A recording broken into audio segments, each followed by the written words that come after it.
정말 그냥 조금만 뭐가 있어도 이게 될까 말까 막 그냥 하는 조심조심하며 정말 믿음이 약한 사람이었는데 이 전전긍긍을 보면서 참 감사한 것은 이야 이렇게 마음 약하고 이렇게 흔들리는 사람도 결국에는 하나님 나라에 가는구나.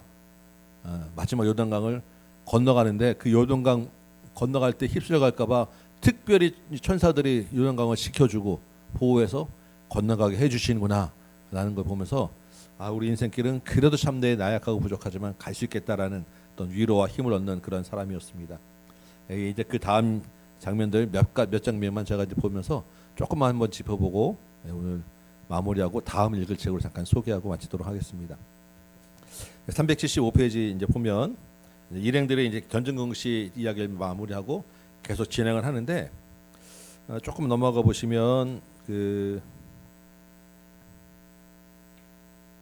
380페이지 이제 보면 일을 가다가 몹시 피곤해진 사람들이 여관에 들어가서 좀 쉽니다. 근데 그 여관 주인이 누구냐면 가이오라고 하는 사람이에요. 여러분 가이오를 아십니까? 가이오 여기 있는 나온 이 사람들 이름은 다 성경에 있는 사람들 이름을 갖다 썼습니다. 가이오도 역시 성경에 있는 인물입니다. 어디에 나오냐면 로마서 마지막 끝에 16장 제 끝에 바울이 누구누구한테 무난하고 누구는 어떻고 하는 그런 쭉 이렇게 한마디씩 인사하는 그 말 속에 가이오라고 하는 이름이 있고 또 한 군데 이 가이오라고 하는 이름이 어디 나오냐면 여러분들이 아주 잘 아는 성경 구절 속에 이 가이오가 나옵니다. 어디냐면 사랑하는 자여 내 영혼이 잘된 같이 내가 범사에 잘되고 강건하기를 내가 간구하노라. 우리 이렇게 상점이나 어디 가면은 현판으로 붙어있는 성경 구절 제일 많이 붙어있는 구절 중에 하나가 있습니다. 기억하십니까? 좀 많이 보셨죠? 요한삼서 2절에 있는 신약의 거의 계시록 바로 앞에 있는 그 구절인데 이런 그 사도 요한이 이러한 축복을 하는 사람이 바로 가이오예요. 요한삼서에 보면 교회 장로 가이오에게 축복하노라고 가이오라고 하는 이름이 제일 먼저 나오고 살아가는 자여라고 가이오를 부르고 내 영혼이 잘된 같이 내가 범사에 잘되고 간구하길 내가 간구하노라라고 하는 사람이 가이오였습니다. 그래서 가이오가 어떤 사람이었는지 잘 모르지만 우리가 가이오에 대한 이야기를 생각해 보면 굉장히 선한 사람이었다. 그리고 교회에 굉장히 많은 봉사를 했다. 이게 그냥 와서 몸으로 하는 봉사도 있지만 물질적으로 굉장히 많이 베풀고 섬겼다.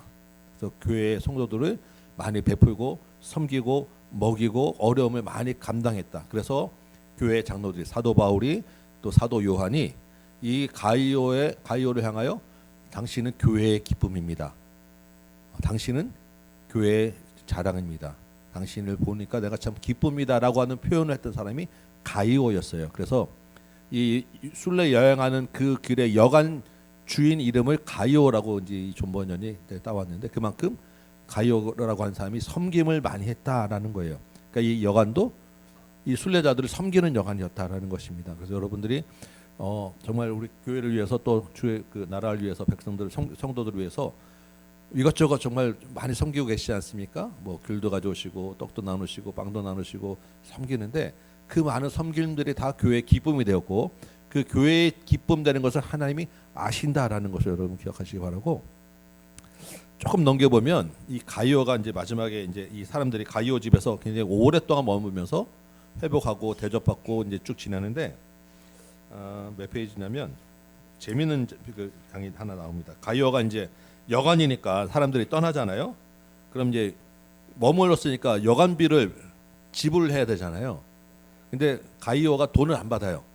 오랫동안 먹고 자는 거 다 대접하는데 돈을 안 받습니다. 396페이지 보시면 이 가이오는 순례자들한테는 돈을 안 받아요. 그 대신에 누가 갚아주냐면 누가 갚아줍니까? 선한 사마리아인이 나중에 따로 한꺼번에 갚아준다라고 자기는 가이오가 얘기하는 거예요. 선한 사마리아인이 누구겠습니까? 우리 선한 사마리아인의 비유를 아시죠? 네.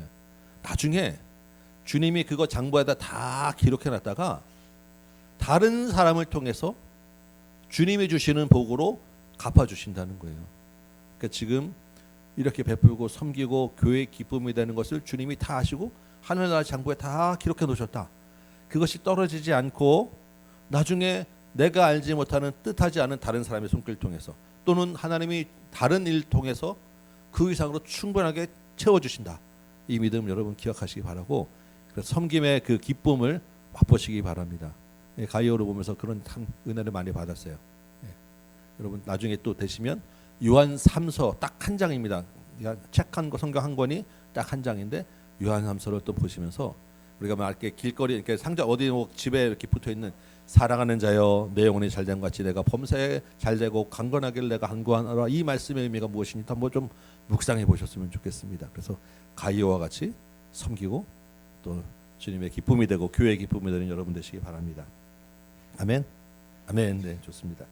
자, 가이오에 대한 얘기를 좀 했고 조금 넘어가시면 제가 이제 이분들이 이제 어차피 지금 이제 어디 거쳤다는 것은 사실 앞에 나왔던 이야기를 똑같은 데를 가면서 다시 한번 반복하기 때문에 제가 어디 거쳤다는 것은 자세히 찝지는 아니하고 중간중간에 있던 그 구절들에서 조금 이렇게 우리 한번 은혜 나눌 부분들, 제가 이렇게 마음에 들어왔던 부분들과 조금 더 나눠보도록 합니다.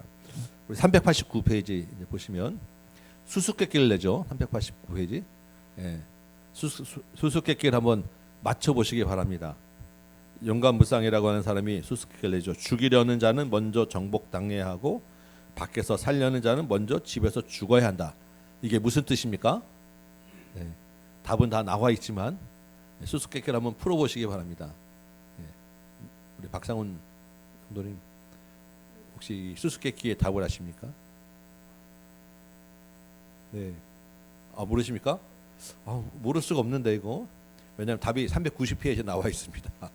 한 장만 넘기시면 네, 그 정직이라고 한 사람이 그 읽어주시면 좋겠습니다. 네. 네, 이 수수께끼의 답입니다. 제일 위에서 두 번째 줄.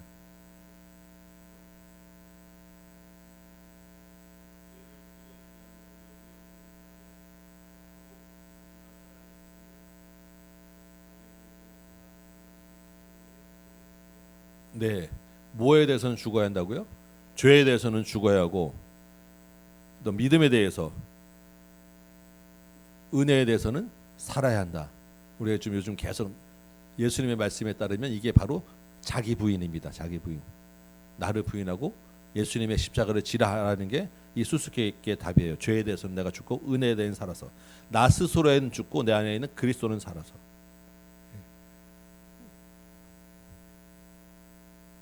이렇게 은혜로 사는 자가 하나님 나라에 들어갈 것이다 라는 말씀입니다. 네. 수수께끼로 그렇지만 사실 우리가 많이 계속해서 지금 묵상하고 듣는 말씀이에요. 그래서 이 한 해도 가정 가운데서 여러분의 마음과 혈기와 욕심을 죽이시고 은혜로 사는 여러분 되시기 바랍니다. 아멘. 네. 이게 사실 쉽지 않습니다. 그래서 이게 내 힘으로 안 된다고 우리 자꾸 얘기를 하는 거예요. 네. 뭘 해야 된다고요? 예수님을 의지해서 하나님 주시는 새 힘을 얻어야 이게 가능합니다. 내가 내 자신을 죽이는 게 이게 그냥 쉽게 되겠습니까? 이게 절대 안 됩니다. 그래서 수수께끼지만 자기 부인에 대한 말씀을 잘 들어보시기 바라고, 또 한 가지 넘어보시면 또 우리와 정말 비슷한 사람을 하나 만나게 되는데 393페이지에 나오는 사람입니다. 누가 있습니까? 거기 보니까 나약한 마음. 나약한 마음이라고 하는 사람이, 거기에 나약한 마음에 대해서 자기가 스스로 소개하는 말씀 보면 저는 병든 몸입니다 라고 되어 있습니다. 육신도 약해요. 이 은유적 표현이지만 사실은 마음도 약하다는 말입니다. 그래서 죽음이 하루에 한 번씩 꼭 제 방문을 두드리죠. 몸이 약하니까 마음도 약해서 자꾸는 아유 나는 죽어야지, 나는 죽을 날이 얼마 안 남았어 라고 소망 없이 살아간다는 이야기입니다. 조금 몇 줄 밑에 보면 몸만 약고른 게 아니에요. 정신적으로도 약해 빠졌습니다.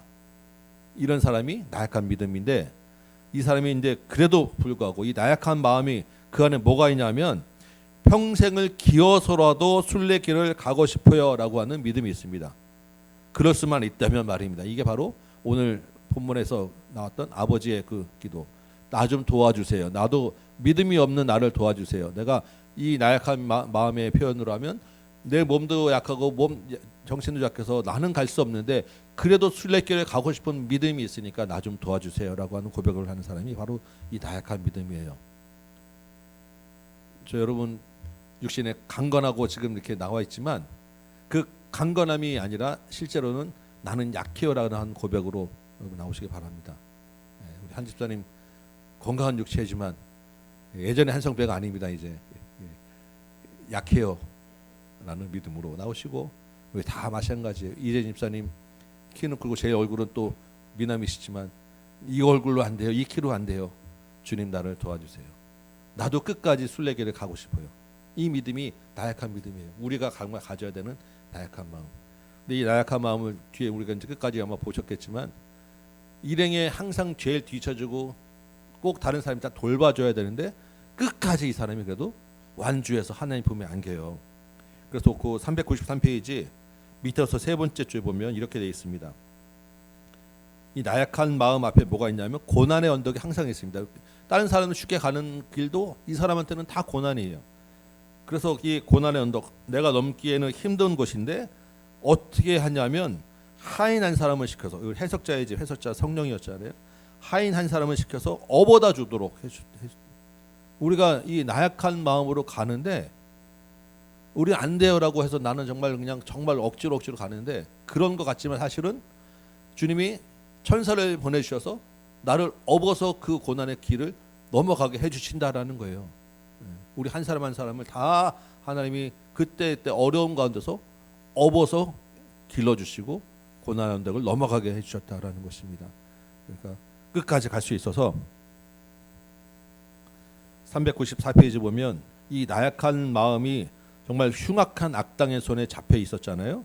중간쯤에 보면 왜냐하면이라고 되어 있는 데가 있습니다. 한 위에서부터 한 두어 절 정도 됐는데, 왜냐하면 흉악한 악당의 손에 붙잡힌 어떤 순례자도 주님을 향한 온전한 믿음만 굳게 붙잡고 있으면 하나님께서 적들의 손에 목숨을 빼앗기지 않게 섭리해 주신다는 말을 들은 적이 있습니다. 이게 나약한 믿음이 마음이 갖고 있던 믿음입니다. 우리 안에 이 믿음만 있으면 돼요. 그러면 설령 어떤 어려움이 있더라도 이기게 해주실 것이고 그것을 넘어서 주님 앞으로 데려가 주실 것이다. 이 믿음으로 나가시기 바랍니다. 자, 조금만 넘어가 봅시다. 그러면 396페이지 사마리아 여인에게 여간비 받는 거 말씀드렸고, 400페이지 보시면 이 사람들이 이제 그 크리스티아나 부인이 어딜 이제 지나가게 됩니까? 꼭 가야 되는 길 중 하나가 허영의 시장이라고 하는 곳을 지나가게 됩니다. 앞선 크리스찬도 이 허영의 시장을 지났습니다. 여러분, 이 일부에서 허영의 시장에서 혹시 어떤 일이 있었는지 기억하십니까?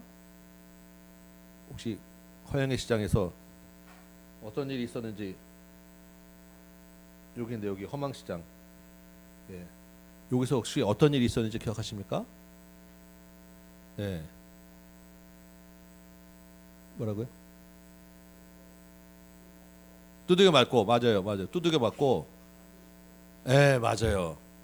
굳센 믿음이라고 하는 순교자가 발생했던 것이 허영의 시장이었어요. 크리스찬과 굳센 믿음이 가서 두 사람 중에 한 명이 죽었던 곳, 순교했던 것이 허영의 시장인데 이 길을 가게 됩니다. 근데 이 길을 가면서 위에 이 400페이지 위에서부터 한 네 번째 줄이군요. 정직이 한 얘기 보면, 그때 이 크리스찬과 굳센 믿음이 이곳을 지나갈 때 그 가기 전에 미리 크리스찬과 굳센 믿음에게 이 전도자가 이야기를 해줘요. 실천하기 무척 어려운 성경 말씀을 그들에게 읽어주셨지라고 되어 있습니다. 이게 뭐냐면 영원히 썩지 않을 멸류관을 위해서 붙잡고 가다 보면 누군가는 죽게 될 거야. 너 둘 중에 한 사람은 죽게 될 수도 있어. 너희가 아직 피 흘리기까지 대항하지 않았어라는 이야기를 이제 듣고 허영의 시장에 가는데 거기서 실제로 굳센 믿음이 죽는 거예요. 그리고 나서 지금 이제 한 세월을 질러서 부인과 그 자녀들과 이 가족들이 똑같이 지금 허영의 시장을 지나가고 있습니다. 그런데 허영의 시장 그러면 어떻겠습니까? 아주 위험한 곳이죠. 근데 순교자의 피가 흘리고 나서 그 다음에 허영의 시장이 어떻게 됐냐 하면 이전과 같지 않아졌어요. 이전에서는 이렇게 믿음의 길을 가면 온 마을이 다 그 사람에 대해서 비난하고 죽이고 복음이라는 것이 전혀 쓸 수 없는 것이 되었는데 순교의 피가 흘려지고 나서 지금 가는 이 길 허영의 시장이 많이 바뀌어가지고 그곳에 이제 교회가 세워지고 믿는 사람들이 생겨나고 이제 그 일에 박해가 이렇게 심해지지 않은 마을로 바뀌어졌어요. 그래서 이 부인과 그 일행들이 그곳을 무사하게 지나갈 수 있게 되었습니다. 복음의 피가 흘려진 곳, 순교의 피가 흘려진 곳에서 복음의 역사가 일어난다는 거예요. 그냥 그 피가 헛되이 그냥 흘려지고 끝나지 않았다. 지금 우리가 이 받는 이 수고가 그냥 수고로 끝나지 않고 그 다음 세대에 또 다음 세대에 주님이 열매로 맺어 주신다는 거예요. 여러분, 그래서 우리가 올 한 해 가운데 우리가 가정 예배 드리자라고 막 했지만 여기에 한 주 한 주 정말 쉽지 않은데 어쨌든 우리가 지나가고 난 그 다음에 우리가 일종의 실제 죽는 것은 아니지만 순교의 그 각오를 가지고 우리가 이제 하다 보면 그 다음에 바뀌어지고 열매 맺는 것이 분명히 있다라는 것입니다. 이 소망을 가지시기 바래요. 가끔가다 이제 이렇게 예화로 뜨는 그 선교사님 이야기가 누구냐면 짐 엘리엇이라고 하는 선교사님입니다. 여러분 들어보셨을 거예요. 남미의 에콰도르에 이 짐 엘리엇이라고 하는 신학교를 나온 젊은 목사가 친구 5명과 함께 원주민이 사는 마을로 들어갔는데 원주민 사는 마을로 들어가서 며칠 만에 전부 다 무참하게 원주민들한테 살해당했습니다. 미국에서 1900 실제로 1960년대에 있었던 일이에요. 미국 언론들은 전부 다 난리가 났습니다. 이게 무슨 낭비인가라는 제목부터 시작해가지고 난리가 났는데 몇 년 후에 그 짐 엘리엇의 부인과 그때 같이 순교에 당했던 부인들이 다시 그곳에 들어갔어요.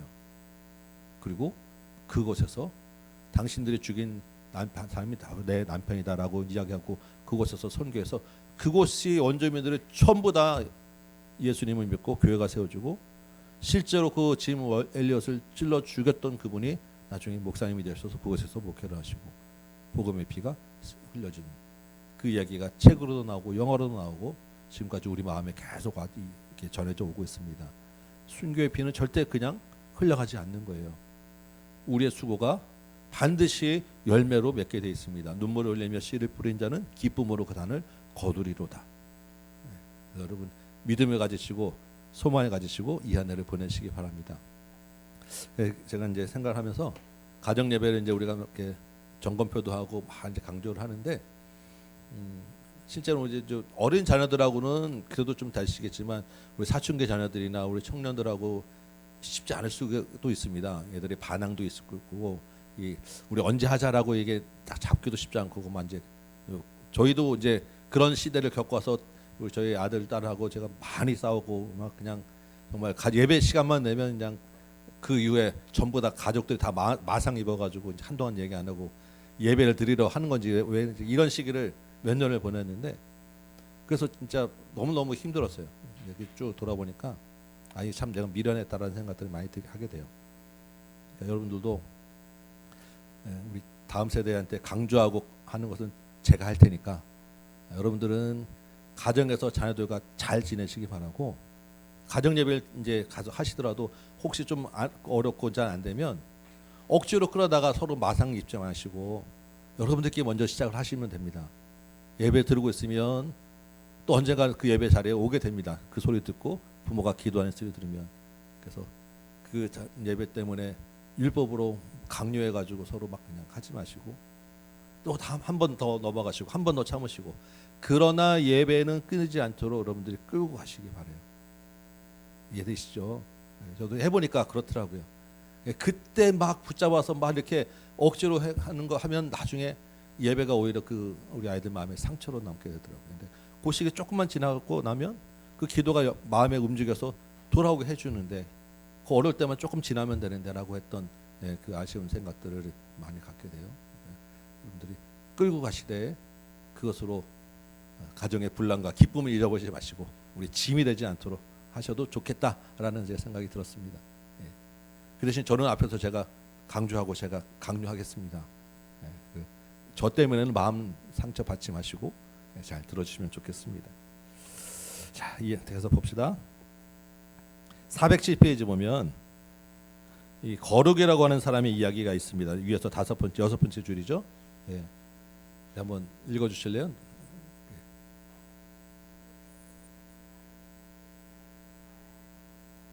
네, 네,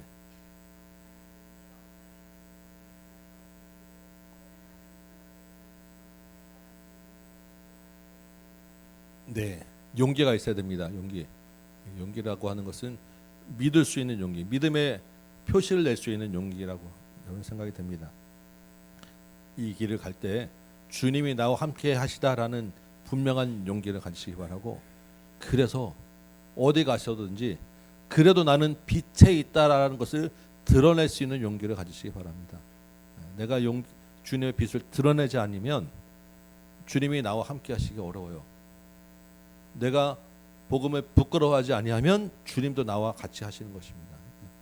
주님의 이름 드러내는 용기를 가지시고, 그 용기를 드러냈으면 거기에 맞는 흠없는 또한 삶을 따라와야 돼요. 이것이 곧 나를 죽이는 순교입니다.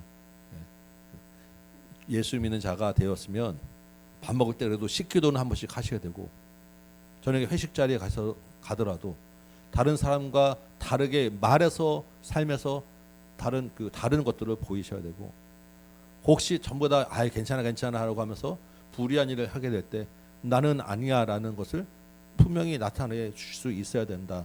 이게 용기와 거룩 흠없는 생활입니다. 기억하셔서 이게 있을 때 크리스찬이 되는 거예요. 크리스찬이 지금까지 앞에 우리가 일부에서 갔던 삶이 그렇게 갔고, 지금 그 길을 가는 과정을 우리가 지금 보고 있는 것입니다. 되시죠? 넘어가 봅시다. 425페이지 조금 이제 쭉 넘어가서 424페이지부터 볼까요? 이 진리의 용사라고 하는 사람이 하는 이야기인데요. 진리의 위에서 여섯 번째 줄입니다. 저는 진리의 용사라고 하는 사람입니다. 순례자인데 지금 하늘나라로 가는 길인데 길 가는 중에 웬 놈들이 3시게나 나타나서 저를 에워싸면서 3가지 제안을 하더라고요. 되어 있습니다. 그 3가지 제안이 뭐냐면 나와 한패가 되든가, 떠나온 것으로 되돌아가든가, 그냥 죽든가. 그래서 제가 대답했습니다. 첫 번째, 나와 자게 되고 한패가 되라 라고 하는 것은, 여기까지 내가 지금 힘들게 진실하게 살아왔는데 이제 와서 내가 너희들과 한패가 돼? 그런 일은 어린 반푼러지도 없다 라고 돌려보냈습니다. 두 번째, 그러면 그러기 싫으면 다시 돌아가라, 떠나온 곳으로 되돌아가라. 그랬더니 내가 그곳에서 편하게 살 것 같았으면 굳이 내가 여기 뭐하러 왔어? 라고 하는 이야기를 했고, 세 번째, 그냥 죽든지 하라 라고 하는 이야기는, 내가 얼마나 귀한 목숨인데, 내가 하나님의 형상인데 내가 호락호락 내 목숨을 내놓을 줄 알아? 라고 해서 셋 다 물리쳤다 라고 되어 있습니다. 이게 우리가 살다 보면 이러한 제안들을 하게 되는 거예요. 특별히 나와 한패가 되라고 하는 그런 그 제안은 정말로 많습니다. 대놓고는 아니지만 세상에서 그냥 나와 같이 같은 편에 있고자 하는 유혹, 같은 편에 있으면 욕하지 않아요. 우리를 뭐라 하지 않습니다. 근데 같은 편에 안 있으니까 자꾸 우리한테 비난을 오는 거예요. 자기와 다르니까 우리한테 왕따를 시키기도 하고, 우리한테 다른 불의한 자로 우리 욕하기도 하고 우리를 공격하는 거예요. 근데 우리는 같은 편에 있을 수가 없습니다. 우리는 욕을 먹기로 작정한 사람이에요. 세상에서 비난을 받기로 작정한 사람입니다. 그래서 만약에 그러한 어려움과 그 이상한 그 우리한테 대한 공격이 없다고 하면, 나는 그런 저 사람들과 세상과 한패였구나 라고 생각하시면 틀림없어요. 그래서 저도 가끔가다 이제 그런 이야기를 이제 이런 이게 넌 당신과도 좀 다른 기독교인 교회 다니는 사람하고 좀 다른 것 같아라는 이야기를 들으면 감사하다라는 생각이 들고요. 나는 당신은 교회 다니는 쌤인데 나랑 똑같아라는 이야기 들으면 그 사람 입장에서는 그래서 좋아라는 이야기, 자기는 좋다라고 하는데 나는 망했구나. 이런 두 가지 얘기를 번갈아 저도 많이 들었던 기억이 납니다. 당신 너는 참 교회 다니는 줄 내가 아는데 교회 다니는 사람 같지 않아. 그래서 좋아라고 하는 이야기를 들으면 저는 가슴이 철렁. 당신은 교회 다니는 사람인데 다른 교회 다니는 사람과 같지 않아서 좀 특별하네라는 이야기를 들으면 고맙다. 감사하다. 여러분 어떤 이야기를 들어야 되냐면 나와 한평 아니야라고 하는 이야기를 들어야 돼요. 그러면 그래도 마음이 착한 사람은 그냥 괜찮다라고 넘어가 주지만 그것 때문에 공격하고 내가 억울하게 공격하는 사람들 많습니다. 왜 승진해야 될 자리인데 안 되는 사람들도 많고 알아보니까 뒤에 저 다른 사람이 내가 마음에 안 들어서. 근데 마음에 안 드는 이유는 교회 다니기 때문에 많아요. 실제로. 감수하는 여러분 되시기 바라고 그러한 감수와 수고를 선한 사마리아인이 되신 주님이 한꺼번에 나중에 갚아주실 때가 있다. 이게 지금 오늘 좀 이야기가 연결되는 거예요. 425페이지. 자, 거기 진례 용사 부분 돼 있죠? 예, 여기 진례 용사가 하는 이야기 좀 누가 좀 읽어주시면 좋겠습니다. 네. 마지막인데 돌아가면서 한 번씩 쭉 한번 안 읽으신 분 읽어주세요. 용기를 내시고 425페이지 네. 진리의 용사 그러게 말입니다 돼 있는 부분 있죠. 네.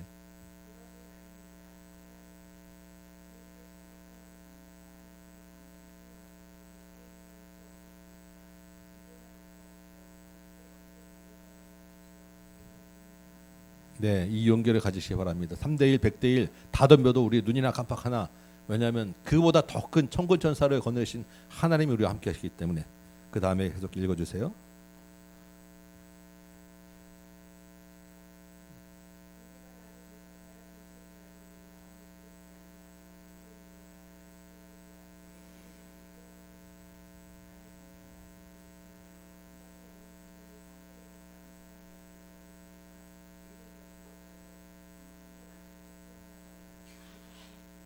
예, 삼손이 나귀 턱표 하나로 1000명을 죽였습니다.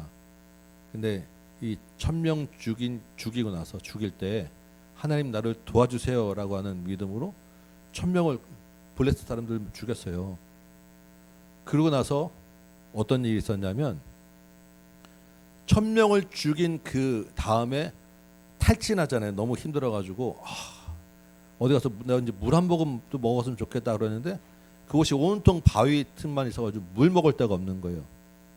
그러니까 이 삼손이 뭐냐면 그 앞에 하나님 이름으로 내가 도와주세요라고 해서 막 휘둘러고 나서 물 한 모금 마실 데가 없어가지고 내가 죽겠습니다라고 나는 이제 죽는구나라고 근데 바로 낙심해 버리는 거예요. 그때 하나님이 삼손을 도우셔서 물 바위 틈에서 물을 딱 나게 하셨습니다. 이게 라마네이라고 하는 사사기에 나오는 이야기인데 우리의 인생이 똑같습니다. 내가 막 잘 될 때는 정말 잘 되는구나 하고 막 가다가 믿음의 길 가다 보면 또 조금 어려운 거 있으면 금방 그 앞에 막 1000명 죽였던 거 잊어버리고 넘어지고 실패합니다.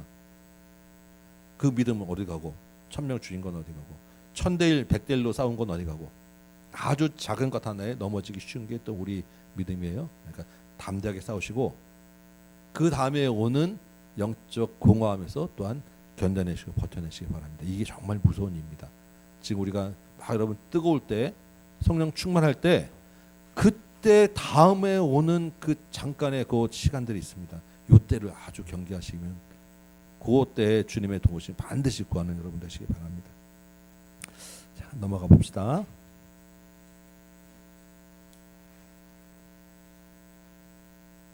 (426페이지) 426페이지 보면 이 진리의 용사가 칼을 휘두르는데 어떤 칼을 휘두르냐 하면 위에서부터 6째, 7째 줄 보죠. 이 칼 잡는 것 두려워할 것도 없지요. 게다가 이 칼은 날이 무뎌지는 법도 없고 육신은 물론이고 뼈와 영혼까지도 베어버릴 수 있는 칼입니다 라고 하면서 그 옆에 성경 구절이 하나 적혀 있습니다. 히브리서 4장 12절. 이 칼이 무슨 칼이겠습니까? 하나님의 말씀이에요. 말씀의 칼입니다. 말씀의 칼. 하나님의 말씀은 살아있고 능력이 있어서 혼과 영과 관절과 및 골수까지 다 쪼갭니다 라는 구절입니다. 우리가 휘두르는 칼은 말씀의 칼이에요. 말씀을 많이 그래서 암송하라고 지금 우리가 하는 거예요. 그 칼에 무기를 가져야 싸울 수 있으니까 급할 때 싸울 때 말씀을 들이대고 여러분 기도하시고 말씀으로 물리치시고 말씀을 자꾸 생각해야 되는데 떠오르는 말씀이 없으면 싸울 수가 없어요. 그래서 우리 암송하는 말씀들 여러분이 부지런히 기억하셔서 잘 외우시고 기도로 살면서 어려움 당할 때 잘 써먹으시기 바랍니다.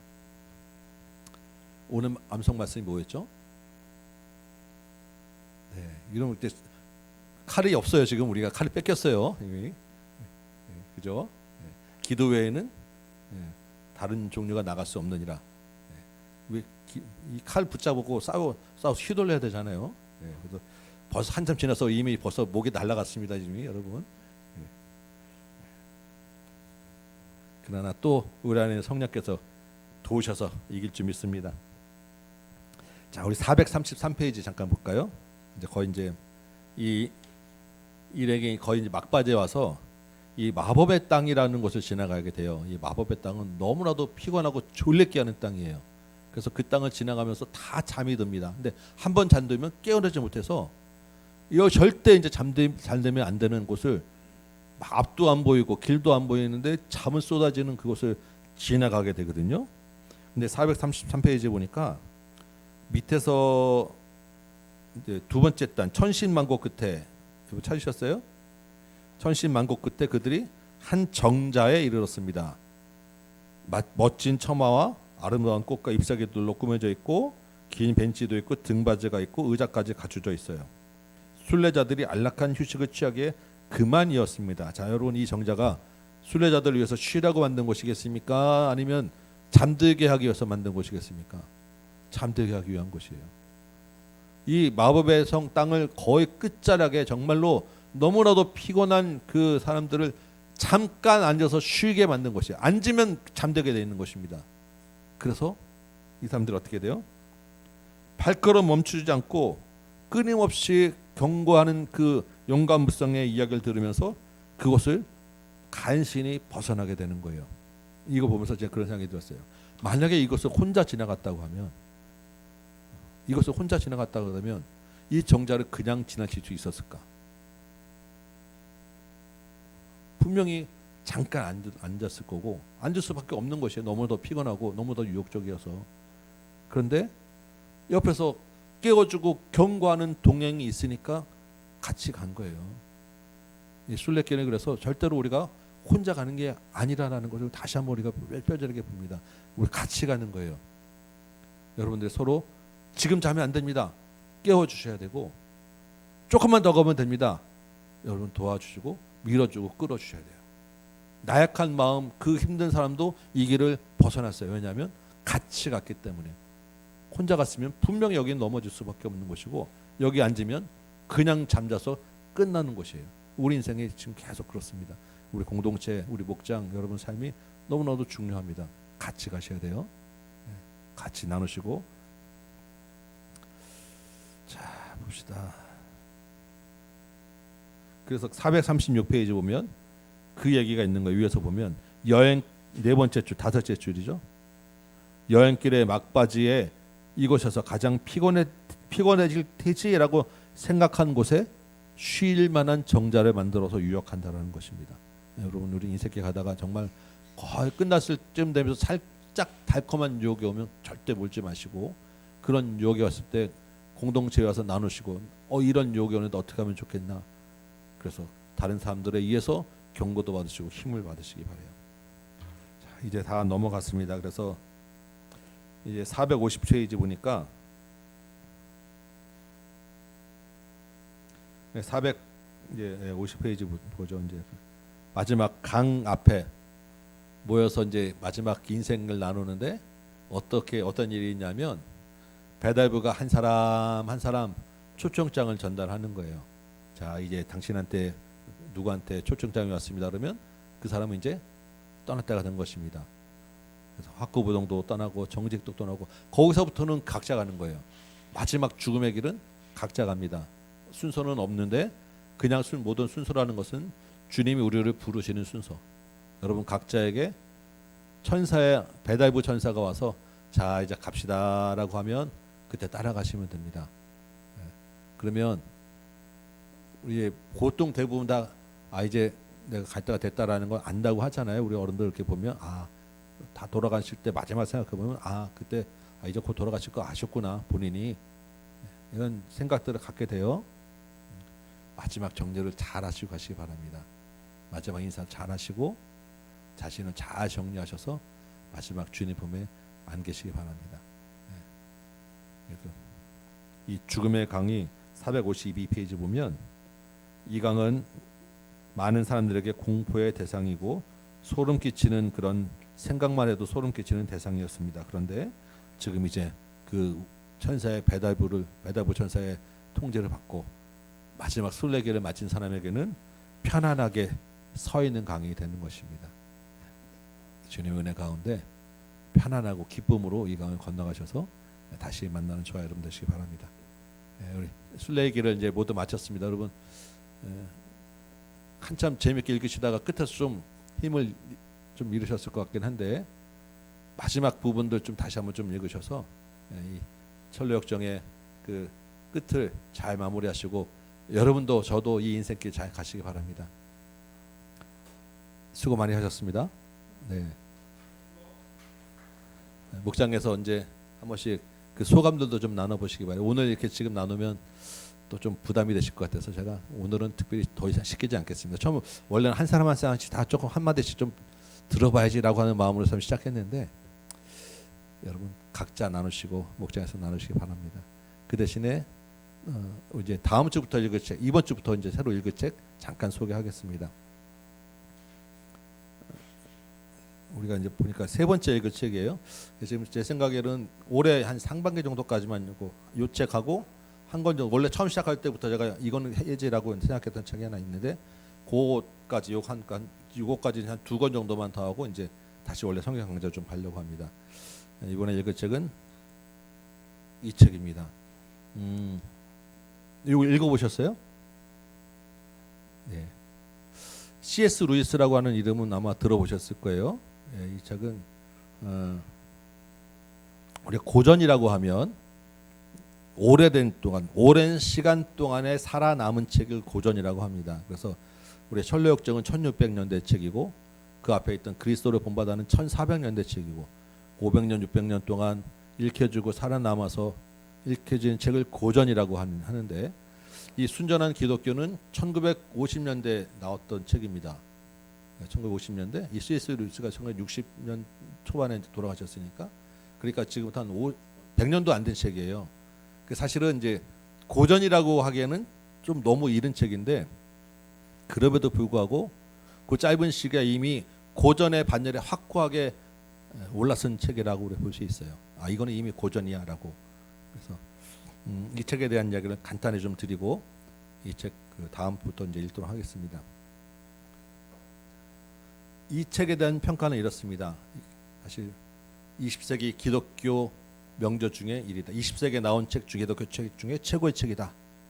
의심할 바 없는 20세기 최고의 기독교 고전이다. 뭐 이런 줄줄이 기타 등등의 평가들이 쭉 있습니다. 그리고 빠질 수 없는 이야기가 뭐냐면 출판사상 최고의 기독교 변증서다. 기독교 변증서라고 하는 책이 딱 그 닉네임이 이 책의 대표적인 이야기예요. 이게 도대체 그럼 무슨 이야기인가라고 할 때 저자에 대한 설명을 조금 우리가 알아야 됩니다. C.S. 루이스라고 하는 사람은 역시 기독교 20세기 최고의 기독교 변증가라고 하는 그렇게 뽑히는 사람입니다. 이 사람은 영국의 원래 영문학부 출신이고 영문학자이면서 철학가고 비평가고 아동문학가로 쓴 사람이 그 쓴 책이 뭐냐면 나니아 연대기라고 하는 책이에요. 여러분들 나니아 연대기 영화도 보시고 잘 아시죠? 예, 이 뭐라 그러죠? 그런 책을 판타지 그런 쪽의 책인데 그런 책도 쓴 사람이고 기독교 저술가라서 이 사람이 쓴 책도 굉장히 유명합니다. 나니아 연대기도 있고 스크루테이프의 편지라고 하는 책도 굉장히 많은 그 교회에서 읽혀지고 하는 책이고 또 고통의 문제라고 하는 책도 있는데 그 중에서 정말로 이 사람의 대표적인 게 바로 이 순전한 기독교라고 하는 책입니다. 이 사람은 원래 그 기독교 가정에서 태어났어요. 그러니까 기독교 종파 중에서 따지면 성공회 출신입니다. 영국 국교회 기독교 가정에서 쭉 믿음으로 자랐는데 중간에 무신론자가 됐어요. 하나님은 없다. 하나님을 떠났었어요. 학교 대학 다니고 공부할 때. 그러다가 어느 쯤에 이 사람이 공부를 하다 보니까 아 신은 있구나라고 해서 유신론자로 좀 바뀌었습니다. 하나님이 아니라 그냥 아 신은 있다. 그러니까 원래는 믿는 사람이었다가 무신론자가 됐다가 공부를 하니까 신은 있다라는 게 깨달아졌어요. 그래서 아 신은 있구나라고 했다가 나중에 다시 아 그 신이 바로 하나님이구나 해서 다시 돌아온 아주 그냥 특별한 그런 케이스입니다. 그래서 이 사람의 이러한 그 무신론자와 유신론자를 거쳐서 다시 돌아왔던 이 경험이 이 책에 그대로 지금 들어가 있어요. 뭐냐면 제가 지금 앞에 이야기할 때 이 책은 변증서라고 이야기했고 이 C.S. 루이스는 변증가라고 이야기했습니다. 그러면 공통적인 변증이라고 하는 이야기가 나오죠. 여러분 변증이 뭐냐면 이런 거예요. 어떤 대상을 직관이나 경험에 의하지 않고 뭐에 의해서 설명했다고 하겠습니까? 논리로. 변증이라고 하는 것이 논리로 증명했다라는 게 변증입니다. 그러면 지금 기독교 변증서라고 지금 이 순전한 기독교를 얘기했죠. 그러면 기독교를 논리적으로 설명한 책이다라는 거예요. 이 C.S. 루이스는 그렇게 논리적으로 기독교를 풀어낸 사람입니다. 논리적으로 기독교를 이야기한 사람. 왜냐하면 자기가 그렇게 공부를 해서 무신론자가 믿지 않은 사람이 회심할 때 우리가 이제 많은 사람들은 무심하다가 어떤 사고를 당해서 정말 하나님 믿구나 내지는 성경책을 그냥 무심히 읽다가 보니까 어느 한 구절이 딱 들어와서 마음에 깨닫게 되고 이런 경우가 있는데 이 사람은 그게 아니고 공부하다가 논리적으로 깨닫고 공부하다 보니까 하나님이 있구나라고 믿게 돼서 돌아온 거예요. 그래서 그 경험 바탕으로 해서 논리적으로 그럼 기독교를 좀 설명해 보겠다라고 해서 지은 책이 이 책이에요. 그러니까 우리가 이제 비그리스도인들을 만났을 때 니네는 왜 이렇게 뭐라 해야 되지? 그러니까 좀 이렇게 생각 없냐? 뭐 이렇게 막 특별하냐? 뭐 이렇게 할 때 아니야. 기독교가 이런 거야라고 우리가 논리적으로 말로 한번 설명을 해보는 거예요. 그렇게 어떻게 이것을 증명할 것인가라고 했을 때 이 순전한 기독교가 바로 그 책이다라고 하는 것입니다. 이 책이 굉장히 특별한 이야기가 있습니다. 그래서 영국이 2차 세계대전 때 한 번도 이렇게 침공당해 본 적 없는 런던 하늘에 독일 폭격기들이 런던 그 위에까지 날아와서 런던을 폭격을 했어요. 영국 사람들이 한 번도 경험해보지 못한 충격입니다. 1차 세계대전 때 영국이 승전국이었습니다. 그런데 지금 2차 대전은 그 영국 군대가 다 지금 패배를 한 거예요. 그 영화가 있죠, 뭐죠? 그 덩케르크. 그게 보면 이제 영국과 프랑스 연합군이 패배해서 또 물러나는 그 장면인데 그러한 일도 그 다음에 영국 항공에 독일 폭격기 들어와가지고 런던에 공습을 하는 거예요. 그래서 런던 사람들이 다 해외로 시골로 막 도망가고 그래서 피난 갔었습니다. 그때 쓴 책이 나니아 연대기예요. 그리고 지금 이 책입니다. 이게 뭐냐면 그런 공습할 때 영국의 이제 BBC라는 방송국에서 이 영국 사람들을 위해서 뭔가가 필요하다. 그래가지고 이 영국 그 BBC 방송국에서 이 C.S. 루이스한테 특별하게 부탁을 해서 우리 이때 온 국민이 다 어렵고 낙심해 있을 때 기독교가 무엇인가? 우리 다시 기독교로 좀 돌아가 봤으면 좋겠다. 그래서 당신이 좀 그것을 좀 이야기해 달라고 그래가지고 라디오 방송을 이 사람이 C.S. 루이스가 일주일에 15분씩 계속 라디오 방송을 했어요. 라디오로 이 책을 이야기한 것입니다. 15분씩 매주마다 기독교는 이런 종교야라고 하면서 그 마음들의 위로를 주고 그 15분씩 강연한 것을 모아서 낸 책이 순전한 기독교예요. 이 C.S. 루이스가 이제 이 라디오 강연할 때 그 시간에 런던의 거리에 사람들이 없었다 그래요. 우리가 유명한 드라마 뭐가 있죠? 모래시계 할 때 진짜 거리에 사람이 없었잖아요. 예. 그런 이 라디오 방송을 그 런던 사람들이 그렇게 모여들어서 라디오 방송을 들었어요. 그러면서 그 사람들이 그 폭격을 건져내고 다시 그 뒤에 회복의 시간들을 가졌습니다. 그 이야기가 바로 순전한 기독교입니다.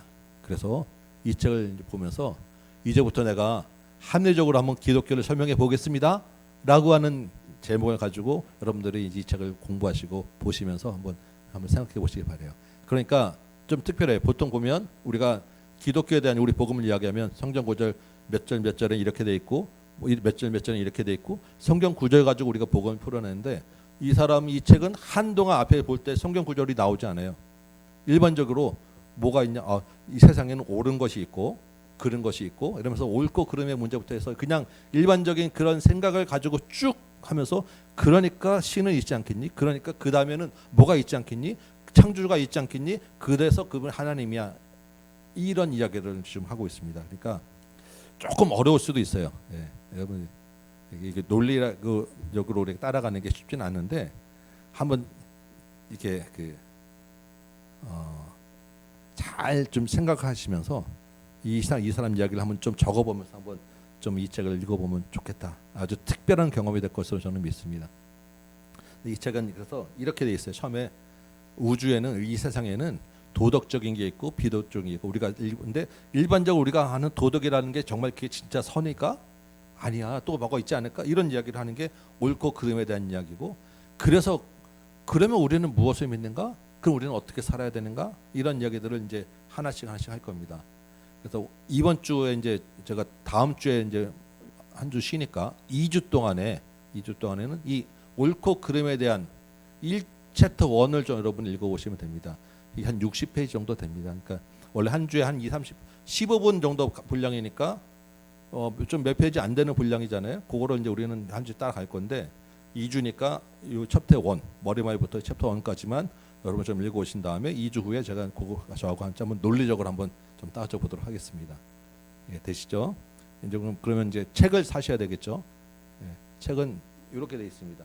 이 사람이 C.S. 루이스예요. 예, 1950년대 나온 사이고 이 하얀 바탕에 아마 이 C.S. 루이스 책을 지금 홍성사라고 하는 출판사가 아마 독점 계약이 돼 있을 거예요. 그래서 아마 이 나온 책이 다 여기서 나옵니다. 홍성사에서 나와 있고 장경철, 이종태라는 분이 옮긴 책이고 순전한 기독교이기 때문에 표지가 하얀색입니다. 네, 하얀 책으로 되어 있습니다. 혹시 여러분 중에 이런 책을 가지고 있으신 분도 있을 수 있어요. 이게 이제 우리 순전한 기독교가 처음 나올 때 우리 한국에 이제 1900 한 20-30년 전인데 C.S. 루이스 열풍이 한번 됐다는 불었습니다. 난야연득에만 나올 때 그래가지고 C.S. 루이스의 대표작 3권을 묶어가지고 이렇게 베스트 컬렉션으로 요만한 문고판으로 같이 나온 적이 있어요. 그래서 요게 순전한 기독교, 그다음에 스크루테이프의 편지, 고통의 문제 3권을 묶어가지고 이렇게 같이 나와서 팔린 책이 있고 지금은 요거는 절판됐다고 안 나오더라고요. 그래서 요거만 이제 개별적인 낙권으로 나옵니다. 그래서 요걸 사시면 되는데 혹시 여러분 집에 이런 게 있어도 페이지 수하고 내용이 똑같아요. 그냥 이렇게 작게 축소만 해놓은 것이니까 요걸로 읽으셔도 되고 이걸로 읽으셔도 되고 어느 책이든 똑같습니다. 네, 그래서 이거 보셔가지고 여기 한 300페이지 좀 넘는데 네, 한번 논리적으로 한번 좀 기독교에 대해서 한번 좀 도전해 보도록 하겠습니다. 네, 되시겠죠? 네, 기대가 좀 저는 나름적으로는 철력정하고는 완전히 좀 결이 다른 책입니다. 지금 우리가 하고 그래서 좀 기대가 되는데 여러분 한번 좀 해봅시다. 자, 혹시 질문 뭐 특별한 거 없으시죠? 네, 그럼 마치도록 하겠습니다.